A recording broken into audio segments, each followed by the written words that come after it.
Hi friends. तो आज हम एक्सरसाइज 3.3 का क्वेश्चन नंबर 9 से देखते हैं। इसको सॉल्व करते हैं 9 का। तो कैसे इसको सॉल्व करेंगे? तो इसमें मैट्रिक्स ए इक्वल टू दे दिया गया है।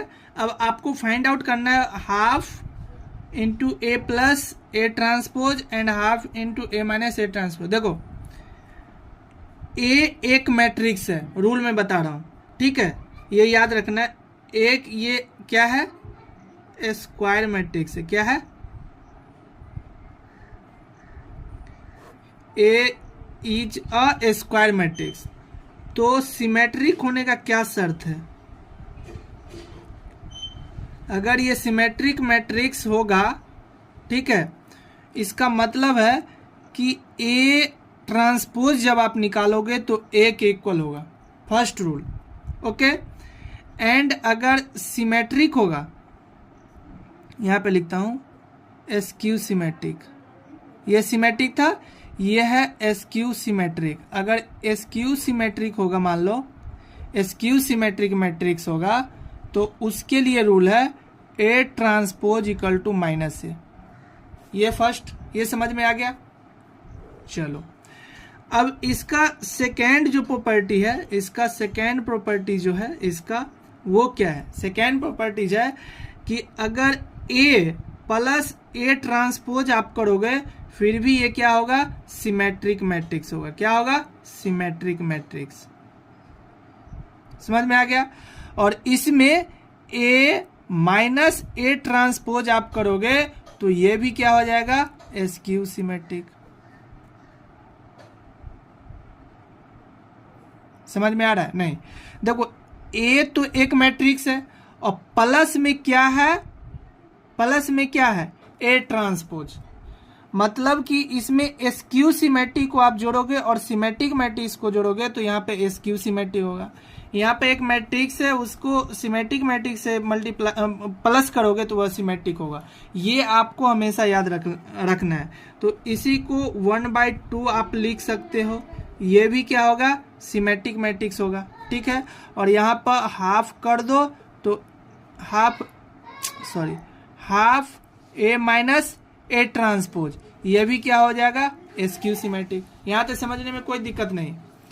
कहने का मतलब यह है कि अगर एक मैट्रिक्स दिया है, अगर उसका सिमेट्रिक मैट्रिक्स अगर निकाल रहे हो, तो सिमेट्रिक मैट्रिक्स निकालने का कि ए ट्रांसपोज जो होगा ए के इक्वल होगा मैट्रिक्स के बराबर। अगर एसक्यू सिमेट्रिक आप निकाल रहे हो तो ए ट्रांसपोज होगा माइनस ए मैट्रिक्स होगा।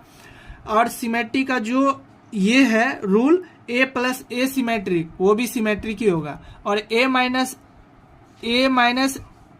ए ट्रांसपोज करने का मतलब ए और SQ symmetric, symmetric matrix and SQ symmetric matrix, SQ symmetric matrix होता है। एंड अगर सिमेट्रिक मैट्रिक्स को, अभी मैंने क्या किया, सिमेट्रिक मैट्रिक्स को अब प्लस में एसक्यू सिमेट्रिक मैट्रिक्स को, एसक्यू सिमेट्रिक मैट्रिक्स को अगर ऐड करोगे तो अब क्या होगा? अभी मैंने क्या बोला? सिमेट्रिक मैट्रिक्स और सिमेट्रिक मैट्रिक्स को ऐड करोगे तो सिमेट्रिक मैट्रिक्स ही होगा। और सिमेट्रिक मैट्रिक्स और एसक्यू सिमेट्रिक को आप जोड़ोगे तो वो किसके बराबर आ जाएगा? मैट्रिक्स के बराबर आ जाएगा। देखो, इसको जब जोड़ोगे तो ये जो मैट्रिक्स था, मान लो ए इक्वल टू आ जाएगा, इसके बराबर अगर half A plus A transpose आप कर दो और प्लस में half A minus A transpose आप करोगे तो यह वैल्यू ही आएगा। समझ में आ रहा है? ये आप हमेशा याद कर लो। तो इसी को हम कहते हैं सम ऑफ सिमेट्रिक और एसिमेट्रिक। इसको क्या बोलते हैं? सम ऑफ सिमेट्रिक और एसक्यू सिमेट्रिक। तो अब सॉल्व करते हैं, प्रॉब्लम को सॉल्व करते हैं, ठीक है। तो प्रॉब्लम में क्या दिया गया है? प्रॉब्लम में क्या दिया है कि half A plus A transpose आपको फाइंड आउट करना है, ओके। तो half A plus A transpose आप कैसे निकालोगे? हाफ एंड ए दे दिया है 0a b minus A 0c and minus b minus c 0, okay. यहाँ तो समझने में कोई दिक्कत नहीं है। प्लस में अगर ए ट्रांसपोज आप निकालोगे तो ये हो जाएगा 0 ए एंड बी, ये हो जाएगा माइनस ए 0 सी, ये हो जाएगा minus B minus C 0। Okay, अब दोनों को ऐड करो, तो ऐड जब करोगे आप तो देखो 0 प्लस 0 ये 0 हो जाएगा, ए माइनस ए 0 हो जाएगा, ये हो जाएगा बी माइनस बी 0 हो जाएगा, ये हो जाएगा minus A 0, minus A plus A 0 0 0, फिर C minus 0 minus B plus B 0 minus C plus C 0 and 0 पर। ओ नाइस, ये क्या हो जाएगा, इसको मल्टीप्लाई करोगे तो फिर भी ये क्या आ जाएगा 0 0 0 0 0 0, ये जीरो मैट्रिक्स आ गया। क्या आ गया, जीरो मैट्रिक्स आ गया। क्या आ गया, ये जीरो मैट्रिक्स आ गया। तो ये आपका सॉल्व हो गया। फिर सेकेंड में बोला है कि half A minus A transpose निकालने के लिए, ये बोला है निकालने के लिए। तो ये आप कैसे निकालोगे, तो half A minus A transpose आप निकालोगे तो सबसे पहले ए आपको दे दिया गया, क्या दिया है 0 A B minus A 0 C minus B minus C 0, ये दिया गया है। ओके, एंड माइनस में इसमें दिया है, देखो अब ये माइनस ए ट्रांसपोज क्या आया है यहाँ पर 0 माइनस ए माइनस बी ए 0 माइनस सी बी सी 0। यहाँ तक समझने में कोई दिक्कत नहीं। अब देखो यहाँ पे माइनस में है, तो मैंने रूल बताया था जब माइनस में होता है तो ये तो हाफ हो गया, और जब माइनस हो तो साइन क्या करते हैं, सबका चेंज कर देते हैं। तो ये 0 माइनस 0, ये हो गया आपका a प्लस ए, आगे वाला का साइन क्या करते हैं, चेंज कर देते हैं। फिर b प्लस ये b हो गया, फिर यहाँ पर माइनस ए, फिर ये हो जाएगा 0 माइनस 0, ये हो जाएगा c प्लस सी, फिर यहाँ पे माइनस बी, यहाँ पर माइनस सी, ये हो जाएगा 0 माइनस 0। समझने में कोई दिक्कत नहीं। अब इसको जब आप सॉल्व करोगे तो ये यहाँ पे आ जाएगा हाफ इंटू